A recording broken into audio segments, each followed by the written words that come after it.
오늘 우리가 다룰 주제는 매우 특별합니다. 바로 신과 외계인 그리고 영혼의 관계에 대한 이야기입니다. 인류는 수천 년 동안 하늘을 바라보며 의문을 품어왔습니다. 과연 신은 존재하는 것일까요? 그리고 최근 들어 자주 목격되는 미확인 비행 물체들, 이들과 우리가 믿어온 신앙 사이에는 어떤 연결고리가 있는 것일까요? 흥미롭게도 고대 사회를 살펴보면 하늘에서 내려온 존재들을 신으로 여겼던 기록들을 발견할 수 있습니다. 만약 원시 시대의 사람들이 번쩍이는 물체가 하늘에서 내려오고 그 안에서 인간과 비슷한 모습의 존재가 나오는 것을 목격했다면 어떨까요? 분명히 그들은 그 존재를 신이라고 생각했을 것입니다.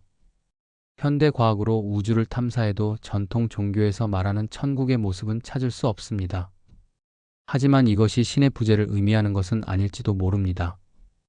인류 역사상 가장 오래된 질문 중 하나가 있습니다. 과연 신은 존재하는 것일까요? 그리고 만약 존재한다면 신은 과연 어떤 모습일까요? 최근 들어 흥미로운 주장들이 제기되고 있습니다. 부처님이나 예수님 같은 성인들을 사실은 외계에서 온 존재로 보는 시각이 바로 그것입니다. 고대 문명의 기록들을 살펴보면 하늘에서 내려온 존재들에 대한 이야기가 전 세계 곳곳에서 발견됩니다. 수메르 문명의 기록에서부터 마야 문명, 그리고 우리나라의 단군 신화에 이르기까지 놀랍도록 유사한 패턴들이 나타납니다. 하지만 현대 과학기술의 발전과 함께 우리는 딜레마에 직면하게 되었습니다. 우주 망원경으로 깊은 우주를 관찰하고 우주선을 보내어 태양계 곳곳을 탐사하고 있지만 전통 종교에서 말하는 천국이나 천궁, 옥황상제가 거한다는 그 공간을 발견할 수 없기 때문입니다. 그렇다면 여기서 중요한 질문이 생깁니다. 만약 신이 존재하지 않는다면 도대체 왜 인류는 수천 년 동안 성인들을 신처럼 숭배해 왔을까요? 왜 전 세계 모든 문명에서 하늘에서 내려온 존재들에 대한 이야기가 공통적으로 나타나는 걸까요? 이 질문에 대한 답을 찾기 위해서는 고대 인류의 시각에서 세상을 바라볼 필요가 있습니다. 상상해 보십시오. 수천 년 전 원시 사회에서 살던 사람들 앞에 갑자기 하늘에서 번쩍이는 물체가 나타났다고 말입니다. 그 물체는 소리도 없이 공중에 떠 있다가 천천히 땅으로 내려옵니다. 그리고 그 안에서 인간과 유사하지만 뭔가 다른 모습의 존재가 나왔다면 어떨까요?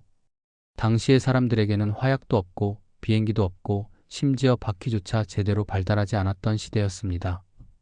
그런 상황에서 하늘을 자유자재로 나는 물체와 그 안에서 나온 존재를 목격한다면 그들이 그것을 무엇이라고 생각했을까요? 당연히 신이라고 생각했을 것입니다. 신이 아니라면 도대체 무엇이겠습니까? 여기서 우리는 중요한 깨달음을 얻을 수 있습니다. 신과 외계인의 구분은 사실 시대적 인식의 차이일 수 있다는 것입니다. 고대 사람들에게는 이해할 수 없는 고도의 기술력을 가진 존재가 신이었고 현대 사람들에게는 그것이 외계인인 것입니다. 본질은 같지만 우리가 부르는 이름만 다른 것일지도 모릅니다. 이러한 관점에서 우주를 바라보면 완전히 새로운 그림이 그려집니다. 광활한 우주에는 수많은 별들이 있고 그 중에는 지구보다 훨씬 오래전에 형성되어 고도로 발달한 문명을 이룩한 행성들이 존재할 것입니다. 우리가 겨우 몇백 년 전까지 말을 타고 다니던 수준이었던 것을 생각해보면 수만 년 또는 수십만 년 앞서 발전한 문명들이 어느 정도의 기술력을 갖고 있을지 상상조차 할 수 없습니다. 이 고등 문명들의 눈에 인간은 어떻게 보일까요? 아마도 우리가 개미나 곤충을 바라보는 것과 비슷한 시각일 것입니다. 하지만 여기서 중요한 점이 있습니다. 이들 고등 문명은 단순히 기술적으로만 발달한 것이 아니라 영적으로도 고도로 성숙한 존재들이라는 것입니다. 그들은 인간들이 아직 원시적 단계에 머물러 있으면서 서로 싸우고 욕망에 사로잡혀 고통받는 모습을 지켜보고 있을 것입니다. 그리고 때로는 인간들을 깨우치고 올바른 길로 인도하기 위해 특별한 방법을 사용했을 가능성이 있습니다. 바로 영혼을 성숙시키고 사명을 부여받은 존재를 인간의 몸으로 지구에 보내는 것입니다. 이들이 바로 우리가 부처님, 예수님, 그리고 수많은 고승들로 알고 있는 성인들일지도 모릅니다. 그들은 이미 완성된 상태로 인간 세계에 와서 수행을 통해 새로 무언가를 얻는 것이 아니라 이미 갖추고 있던 것을 점차 드러내며 인간들에게 길과 방향을 제시했던 것입니다. 이렇게 생각해보면 성인들의 삶에서 나타나는 많은 특징들이 설명됩니다. 왜 그들은 물질적으로 매우 궁핍한 삶을 살았을까요? 왜 그토록 많은 고난을 겪어야 했을까요? 그리고 왜 태어날 때부터 범상치 않은 징조들이 나타났을까요? 이 모든 것이 그들이 단순한 인간이 아닌 특별한 사명을 띠고 온 존재들이기 때문일 수 있습니다. 우주에 존재하는 외계 종족들이 모두 같은 모습을 하고 있는 것은 아닙니다. 다양한 목격 증언들과 연구 자료들을 종합해보면 외계 종족들은 크게 몇 가지 유형으로 나누어 볼 수 있습니다. 가장 자주 언급되는 것이 바로 회색 피부의 큰 검은 눈을 가진 그레이형 외계인들입니다. 이들은 인간 납치 사례에서 가장 빈번하게 등장하는 존재들로 알려져 있습니다. 또한 파충류와 유사한 특징을 가진 레틸리안형, 곤충과 같은 모습의 곤충형, 그리고 놀랍게도 인간과 가장 닮은 외모를 가진 종족들도 존재한다고 합니다. 여기서 중요한 점은 이들 외계 종족들이 모두 인간에게 우호적이지만은 않다는 것입니다. 마치 지구상의 동물들 중에도 인간에게 해로운 것들과 도움이 되는 것들이 섞여 있는 것처럼 외계 종족들 역시 선악이 혼재되어 있는 것으로 보입니다. 어떤 종족들은 인간의 영적 성장을 돕는 역할을 하는 반면 어떤 종족들은 자신들의 목적을 위해 인간을 이용하려 할 수도 있습니다. 이러한 현실을 이해하기 위해서는 영혼의 세계가 작동하는 방식에 대해 알아볼 필요가 있습니다. 현대 과학에서는 빛의 속도가 우주에서 가장 빠른 속도라고 말합니다. 하지만 영혼이나 정신의 세계에서는 완전히 다른 법칙이 적용됩니다. 영혼의 세계에서는 생각하는 순간 이동이 가능합니다. 물리적인 거리나 시간의 제약을 받지 않습니다. 예를 들어 우리가 명상을 하거나 깊은 사색에 잠길 때 경험하는 그 순간적인 의식의 이동을 생각해 보십시오. 마음으로는 순식간에 어떤 장소든 갈 수 있고 과거나 미래의 시간도 자유롭게 넘나들 수 있습니다. 이러한 관점에서 보면 전통 종교에서 말하는 천국이나 극락이 단순한 상징이 아닐 수 있습니다. 실제로 고도의 문명이 존재하는 다른 별이나 차원일 가능성이 높습니다. 다만 그곳은 물리적인 우주선을 타고 가는 곳이 아니라 영혼의 수준이 그에 맞을 때만 갈 수 있는 곳인 것입니다. 여기서 중요한 개념이 바로 영혼의 격입니다. 인간이 죽으면 육체는 사라지지만 영혼은 계속 존재합니다. 그리고 이 영혼은 자신의 수준, 즉 격에 맞는 세계로 즉시 이동하게 됩니다. 이것이 바로 윤회의 원리입니다. 우주에는 수많은 별과 세계가 존재합니다. 그리고 각각의 세계는 서로 다른 수준의 의식과 문명을 가지고 있습니다. 영혼의 격이 높은 존재들은 다툼과 고통이 없는 평화로운 세계에서 조화로운 삶을 영위합니다. 이런 곳이 바로 우리가 천당이나 극락이라고 부르는 곳입니다. 반면에 지구는 어떤 곳일까요? 지구는 육도윤회가 모두 존재하는 극도로 혼탁한 행성입니다. 여기서는 천상의 존재부터 지옥의 존재까지 온갖 수준의 영혼들이 섞여서 살아갑니다. 그렇기 때문에 지구에서는 끊임없는 갈등과 고통이 발생하는 것입니다. 하지만 이것이 저주가 아니라 오히려 축복일 수도 있습니다. 왜냐하면 지구와 같은 혼탁한 환경에서야말로 영혼이 빠르게 성장할 수 있는 기회를 얻기 때문입니다. 마치 근육이 저항을 받아야 강해지는 것처럼 영혼도 어려움과 시련을 겪으면서 단련되고 성숙해집니다. 영혼의 격이 높아질수록 더 평화롭고 아름다운 세계로 이동할 수 있습니다. 반대로 영혼의 격이 낮으면 계속해서 고통스러운 환경에서 윤회를 반복하게 됩니다. 이것은 누군가가 정해주는 벌이 아니라 영혼 자체의 파동과 주파수가 그에 맞는 환경을 자연스럽게 끌어당기는 것입니다. 흥미롭게도 모든 환경과 인연은 영혼이 스스로 선택한 것이라고 합니다. 부모, 가정환경, 배우자, 자식들까지도 모두 영혼이 자신의 성장을 위해 미리 계획하고 선택한 것들입니다. 따라서 부모 때문에 불행하다거나 환경 때문에 못 살겠다라는 생각은 근본적으로 잘못된 인식입니다. 윤회는 영혼이 깨닫지 못하면 계속해서 반복됩니다. 같은 패턴의 실수와 고통을 되풀이하면서 언제까지나 같은 수준의 세계를 맴돌게 됩니다. 하지만 진정으로 깨달음을 얻고 영혼의 격이 성숙하면 그때서야 더 높은 차원의 세계로 나아갈 수 있습니다. 이러한 우주의 법칙을 이해하면 왜 성인들이 그토록 수행과 깨달음을 강조했는지 알 수 있습니다. 그들은 이미 이 모든 진리를 알고 있었고 인간들이 윤회의 고리에서 벗어나 진정한 자유를 얻기를 바랐던 것입니다. 역사를 통해 등장한 위대한 성인들의 삶을 자세히 살펴보면 매우 흥미로운 공통점을 발견할 수 있습니다. 이들은 보통 사람들과는 전혀 다른 특별한 패턴을 보여줍니다. 성인들의 가장 큰 특징 중 하나는 이미 완성된 상태로 인간 세계에 왔다는 것입니다. 일반적인 수행자들이 오랜 시간에 걸쳐 점진적으로 깨달음을 얻어가는 것과 달리 성인들은 수행을 통해 새로운 것을 얻는 것이 아니라 이미 갖추고 있던 것을 단계적으로 드러낼 뿐입니다.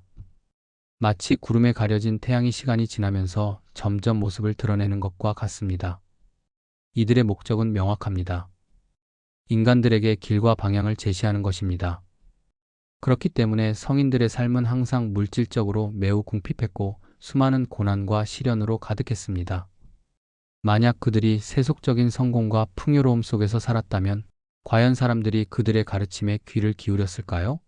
오히려 의심했을 것입니다. 더욱 놀라운 것은 이들의 탄생과 관련된 이야기들입니다. 성인들과 고승들의 태몽에는 놀라울 정도의 공통성이 있습니다. 태양을 삼키는 꿈, 보살이나 천사가 아기를 안겨주는 꿈, 빛나는 여의주나 별을 받는 꿈 등이 그것입니다. 이러한 태몽들은 동서양을 막론하고 거의 동일한 패턴으로 나타납니다. 예수님과 부처님, 그리고 우리나라의 고승들의 일대기를 비교해보면 더욱 놀라운 사실을 발견할 수 있습니다. 출생 환경의 특수성, 어린 시절 부모와의 이별, 젊은 나이의 출가, 극심한 고행과 시련, 그리고 최후의 깨달음에 이르는 과정이 놀라울 정도로 유사합니다. 시대도 다르고 문화도 다른 지역에서 태어난 이들이 왜 이토록 비슷한 인생 패턴을 보이는 것일까요? 이는 단순한 우연이 아닐 가능성이 높습니다. 마치 같은 설계도에 따라 만들어진 것처럼 이들은 모두 동일한 목적과 사명을 가지고 이 세상에 파견된 존재들일 수 있습니다. 바로 고도로 발달한 외계 문명의 사자로서 말입니다. 이와 관련하여 인간의 기원에 대한 새로운 관점을 살펴볼 필요가 있습니다. 현재 과학계에서는 진화론과 창조론이 대립하고 있지만 둘 다 완전한 설명을 제공하지는 못합니다. 진화론의 가장 큰 문제점은 인간만이 다른 유인원들과 달리 급격하게 진화했다는 점을 설명하지 못한다는 것입니다. 약 10만 년이라는 비교적 짧은 시간 동안 인간은 놀라운 지능과 문명을 발달시켰습니다. 하지만 같은 조상을 가진 침팬지나 고릴라들은 왜 여전히 그대로일까요? 만약 환경적 압박이나 자연 선택이 진화의 주요 동력이라면 다른 유인원들도 비슷하게 진화했어야 하지 않을까요? 또한 진화론으로는 설명할 수 없는 공백기가 존재합니다. 화석 기록을 보면 어느 순간 갑자기 현대 인간의 특징을 가진 화석들이 나타나는데 그 이전 단계의 중간 형태들이 충분히 발견되지 않고 있습니다. 창조론 역시 논리적인 모순점들이 있습니다. 전능한 신이 인간을 창조했다면 왜 이토록 불완전하고 고통스러운 존재로 만들었을까요? 그리고 왜 수많은 종교와 신화들이 서로 다른 창조 이야기를 가지고 있을까요? 여기서 제3의 설명이 등장합니다. 바로 외계 문명의 개입설입니다. 수십만 년 전 지구에 고도로 발달한 외계 문명이 찾아와서 당시 존재하던 유인원들의 유전자 정보를 조작하고 개량하여 현재의 인간을 만들어냈을 가능성입니다. 이는 현대의 유전공학 기술을 생각해보면 충분히 가능한 일입니다. 우리도 이미 다양한 동식물의 유전자를 조작하여 새로운 품종을 만들어내고 있습니다. 수십만 년 앞선 문명이라면 얼마든지 가능했을 것입니다.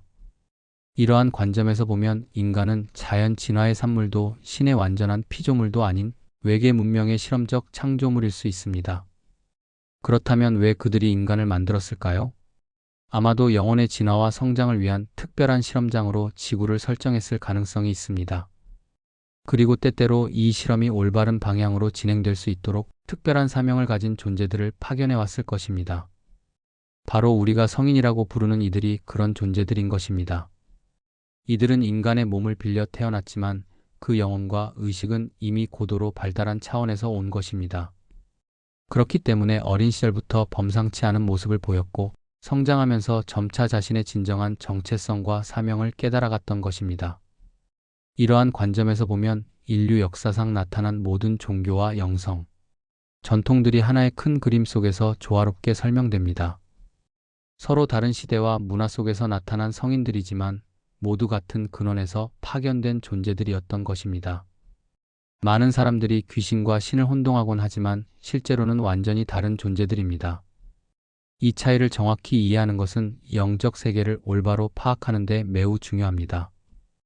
귀신이라는 존재는 육체를 떠났음에도 불구하고 여전히 욕망과 집착, 그리고 살아있을 때의 습성을 버리지 못한 영혼들입니다. 이들은 죽음 이후에도 인간 세계에 머물면서 살아있는 사람들에게 기생하려고 합니다. 마치 숙주에 의존하는 기생충과 같은 존재들입니다. 귀신들은 자신들이 해결하지 못한 욕망이나 원한, 집착을 풀기 위해 산 사람들을 이용하려 합니다. 때로는 무당이나 점쟁이를 통해 자신의 존재를 드러내기도 하고, 때로는 꿈이나 환상을 통해 영향을 미치려 하기도 합니다. 하지만 이들이 줄 수 있는 것은 결국 일시적인 만족이나 해결책뿐이며, 근본적으로는 사람을 더 깊은 미혹 속으로 빠뜨리는 경우가 많습니다. 반면에 진정한 신은 고도의 영적, 문명적 발달을 이룬 존재들입니다. 이들은 인간의 영혼이 성숙하고 진화할 수 있도록 돕는 것을 목적으로 합니다. 신들은 자신의 이익이나 욕망을 채우기 위해 인간을 이용하지 않습니다.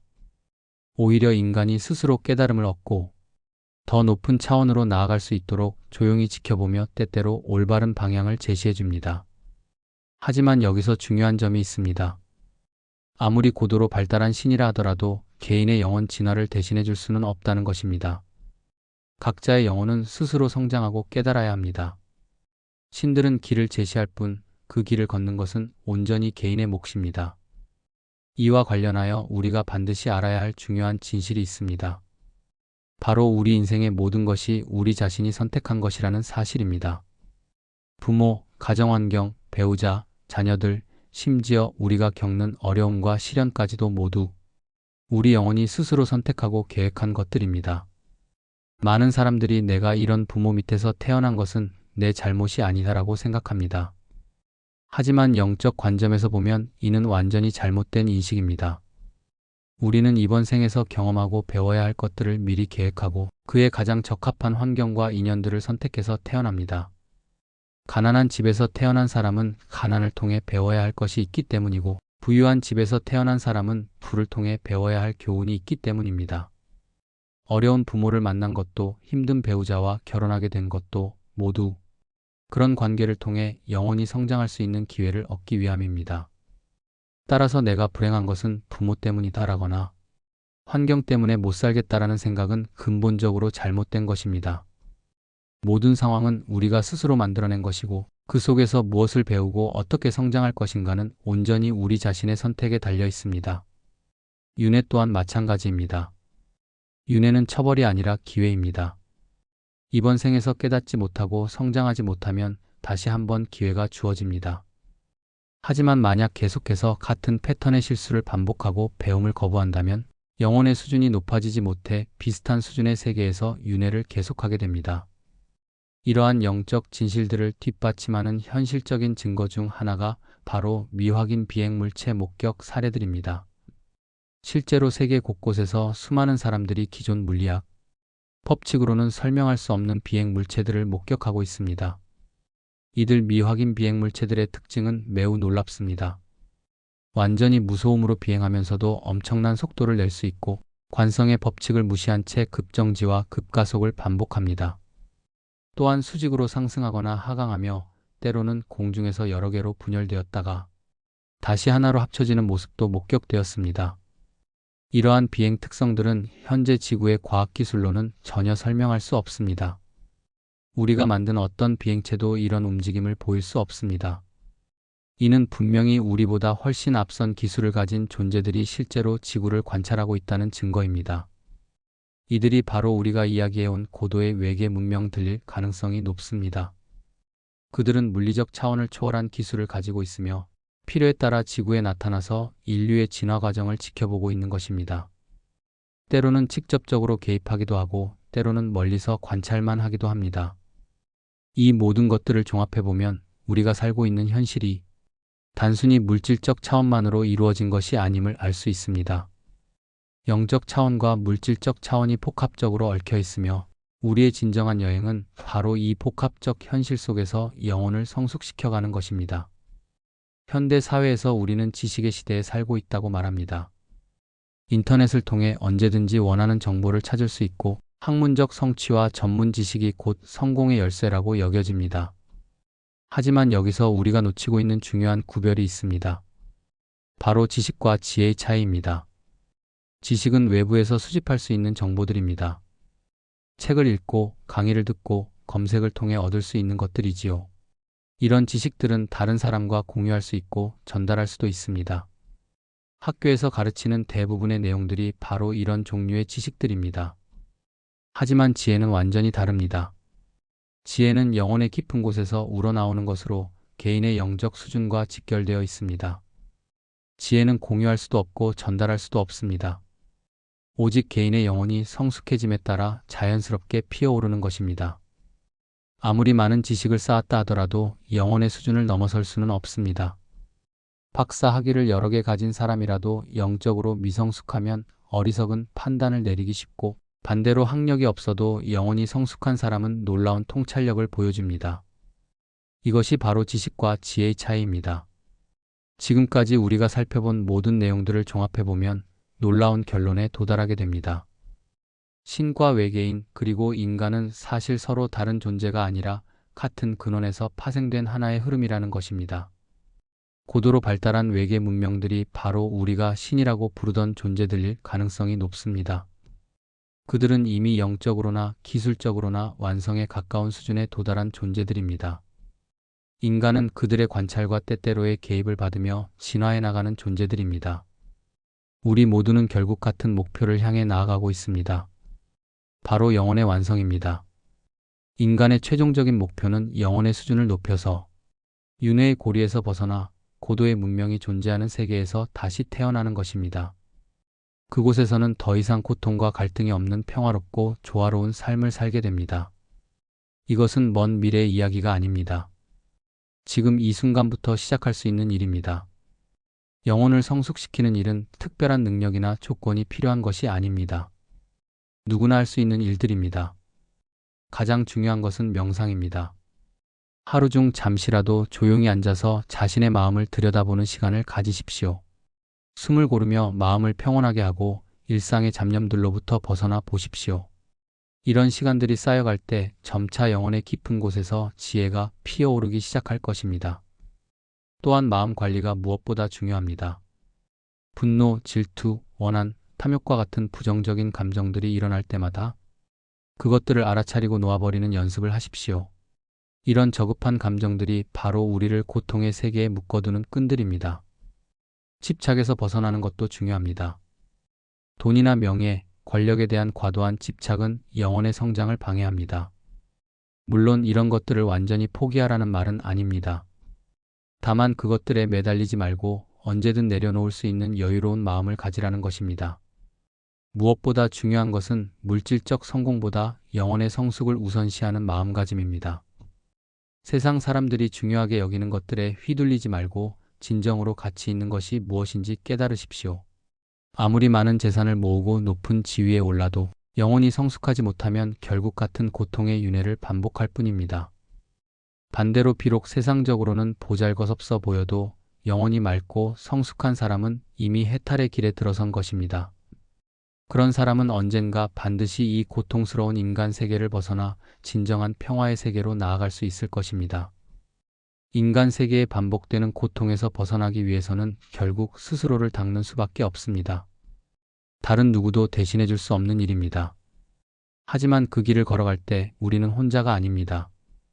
이미 그 길을 완주한 성인들이 있고 고도로 발달한 문명의 존재들이 우리를 지켜보며 때로는 도움의 손길을 내밀고 있습니다. 그렇게 할 때 비로소 우리는 진정한 자유와 평온의 세계로 나아갈 수 있을 것입니다. 더 이상 고통과 갈등이 없는 사랑과 조화만이 존재하는 그 아름다운 세계로 말입니다. 핵심 요약시는 멀리 있는 절대자가 아니라 영혼의 수준을 완성한 존재이며, 외계 문명과 인간은 하나의 진화 흐름 위에서 같은 목표를 향해 나아가고 있습니다. 오늘은 여기까지입니다. 시청해주셔서 감사합니다. 구독, 좋아요, 알림 설정은 큰 힘이 됩니다.